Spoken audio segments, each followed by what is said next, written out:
નમસ્કાર, હું રાજ. આપ જોઈ રહ્યા છો સ્પાર્ક ટુડે ન્યૂઝ. અરવલ્લી જિલ્લામાં આગામી 2 દિવસ ભારે વરસાદની આગાહીને પગલે વહીવટીતંત્ર એલર્ટ મોડ પર આવી ગયું છે. સંભવિત આપત્તિની સ્થિતિને પહોંચી વળવા માટે એનડીઆરએફની એક ટીમ જિલ્લામાં તૈનાત કરવામાં આવી છે. મળતી માહિતી મુજબ 30 સભ્યોની એનડીઆરએફની ટીમ અરવલ્લી જિલ્લામાં સ્ટેન્ડ બાય રાખવામાં આવી છે. આ ટીમ અરવલ્લી ઉપરાંત મહીસાગર અને સાબરકાંઠા જિલ્લામાં પણ જરૂરિયાત મુજબ બચાવ અને રાહત કામગીરી માટે તૈયાર રહેશે. ભારે વરસાદની સંભાવનાને ધ્યાનમાં રાખીને જિલ્લા તંત્ર દ્વારા નીચાણવાળા વિસ્તારો, નદી નાળાઓ અને જળાશયો પર સતત નજર રાખવામાં આવી રહી છે. સાથે જ લોકોને પણ સાવચેતી રાખવા અને તંત્રની સૂચનાઓનું પાલન કરવા अपील કરવામાં આવી છે. हिंद, मेरा नाम इंस्पेक्टर विनीत सिंह है और मैं 6 बटालियन एनडीआरएफ वडोदरा से आया हूँ।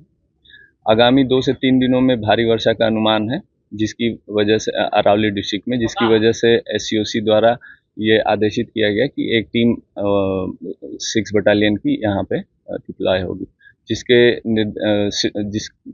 श्री सुरेंद्र सिंह कमांडेंट 6वीं वाहिनी के निर्देशानुसार हमारी एक टीम यहाँ पे डिप्लॉय की गई है।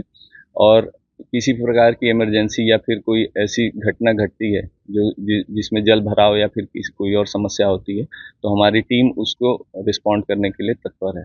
उसके लिए हमारे पास क्या कहते हैं आईआरबी बोट्स हैं, डीप डाइविंग सेट हैं, लाइफ बॉय, लाइफ जैकेट। सीएसएसआर के लिए हमारे पास ब्रीचिंग इक्विपमेंट्स हैं।